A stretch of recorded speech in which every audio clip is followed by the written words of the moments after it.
Hi, my name is Michael Ka-chi Cheuk from the Open University of Hong Kong.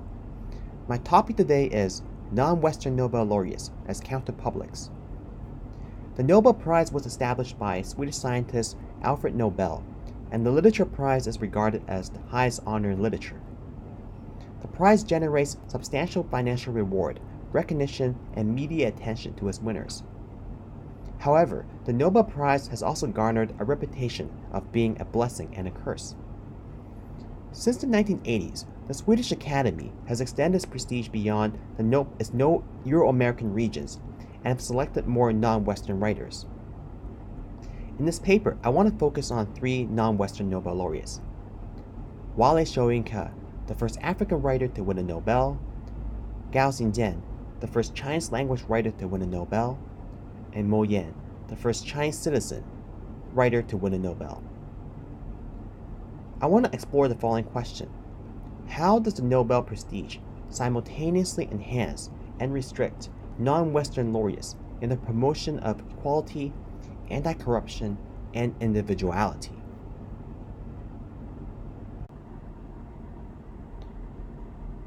The Nobel Prize, to a certain extent, is a blessing. Each laureate receives a substantial prize money of $900,000 and gives its winners financial stability. Derek Walcott, the first Caribbean writer to win a Nobel Prize, shared that with his prize money, he was able to build a nice house and studio in his hometown of St. Lucia. The prize also initiates winners into the world literature canon as a global literary master.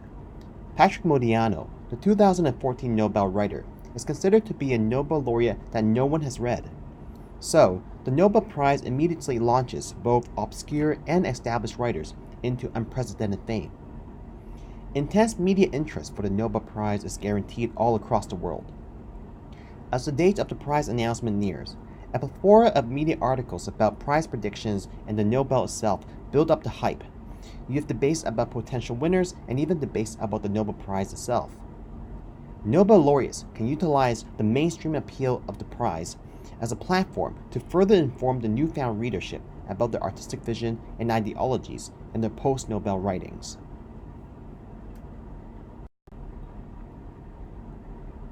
But at the same time, the Nobel Prize can also be a curse. Derek Walcott describes the madness that came along with the Nobel.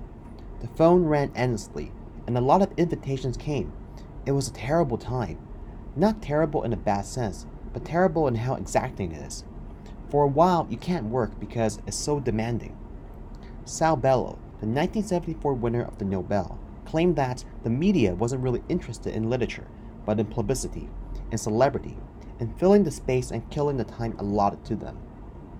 With regards to the expanded readership as a result of the Nobel, Bellow is skeptical about having more readers instead of better readers. He says that, "I'm sometimes also a bit depressed when someone who has read something I have written comes up to me and asks, 'What does it mean?'"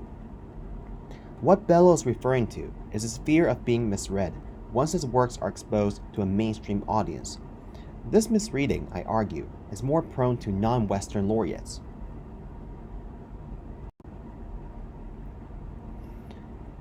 As I've mentioned earlier, the Nobel Prize made a deliberate effort to extend its prestige to a global scale by selecting more non-Western Nobel laureates.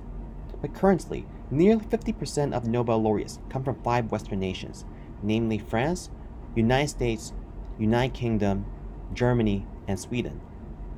For many non-Western nations, they see the Nobel Prize as a form of recognition on the global stage, as evidence that their cultures are just as rich and valuable as other countries. But the Nobel Prize is a recognition of individual literary achievement. It is officially not related to a writer's national identity.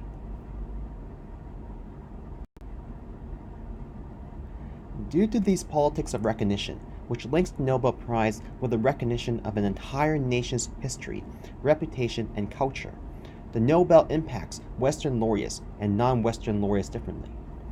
Western writers are viewed as individuals, while non-Western writers are viewed as representatives of the nations of origin and culture, hence the metaphor of a literary Olympics. For the rest of the presentation, I want to explore how non-Western Nobel laureates, like Wale Soyinka, Mo Yan, and Gao Xingjian, negotiate the prize prestige to promote the ideologies in the writings. According to Jeffrey Wimmer, counterpublics make use of alternative media to bring the political views into the mass media and public view.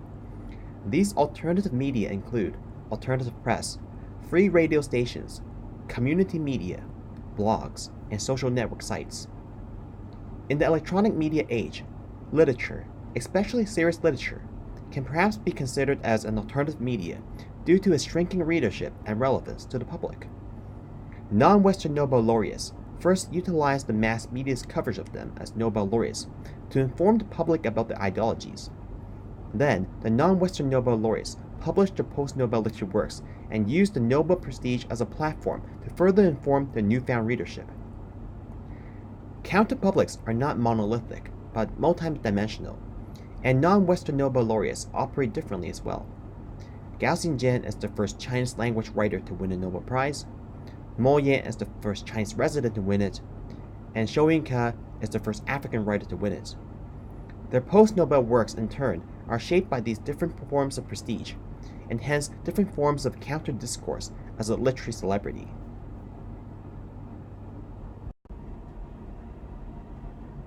Looking back at the Nobel Prize in a 2005 interview, Wale Soyinka stated that he could forgive the man who invented dynamite, but it took the most diabolical mind in the world to invent the Nobel Prize for Literature.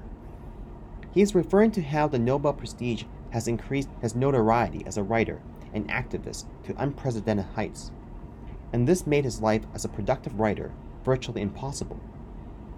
A great deal of this overwhelming attention comes from his fully embracing the title as the first African writer to win a Nobel. He was dressed in a traditional Yoruba ceremonial robe to receive the prize. As such, he made it clear that he wants to take up the responsibility of representing Africa. As a writer who does not see literature and politics as separate, his first post-Nobel work was politically charged. Mandela's Earth, which is a poetry collection, pays tribute to Nelson Mandela to celebrate a universal icon for democracy and freedom.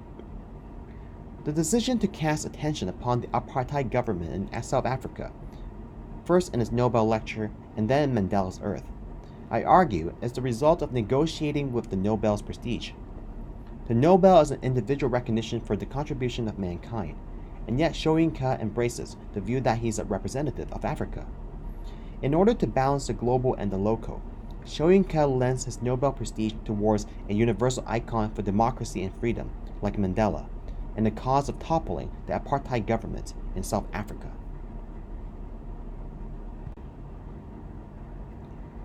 In a 2017 interview, Mo Yan echoes the overwhelming public attention that comes along with being a Nobel laureate.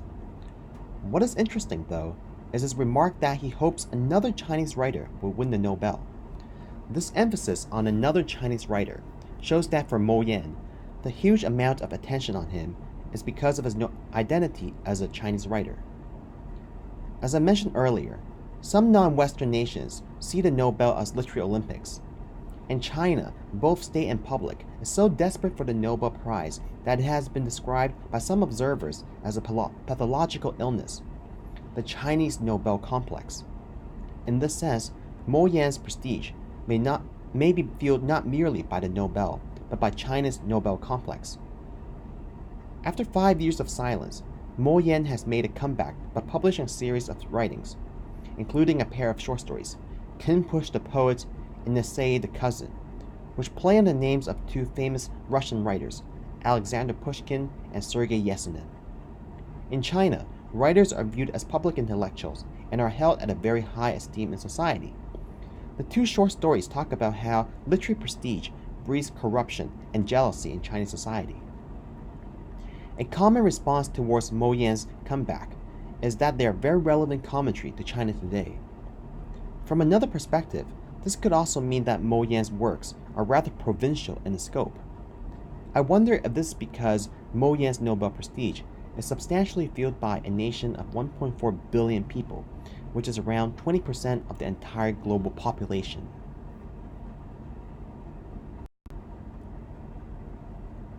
Although Mo Yan is the first Chinese citizen to win a Nobel Prize in Literature, Gao Xingjian is the first Chinese language writer to win it.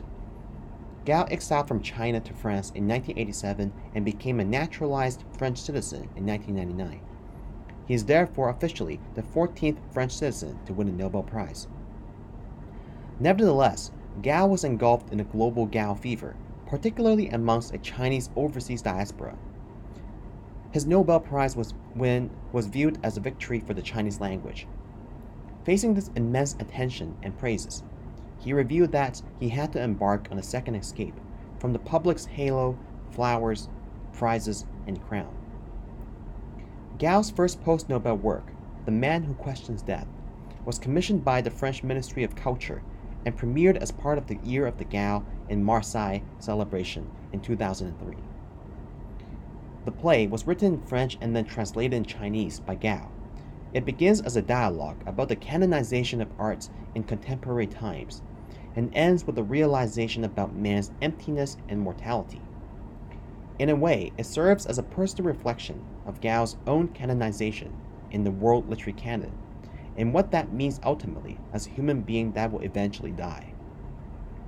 The play's setting is non-specific, which means it can be a play about any society. It also tackles issues of modern life like fame, arts, and death that is universally relatable.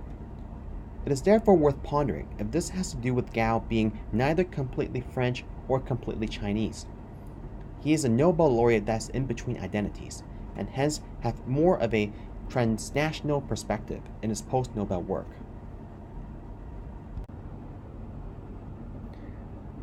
To conclude, the Nobel Prize draws significant media attention to all of his laureates, both Western and non-Western ones. Yet, the nature of this media attention differs between Western and non-Western laureates, especially in the field of literature.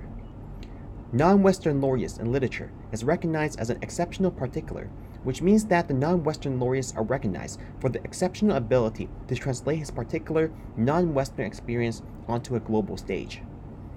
In the eyes of the West, Wally Soyinka, Mo Yan, and Gao Xingjian, because of non-Western cultural roots, are inadvertently tied to their national and cultural origins.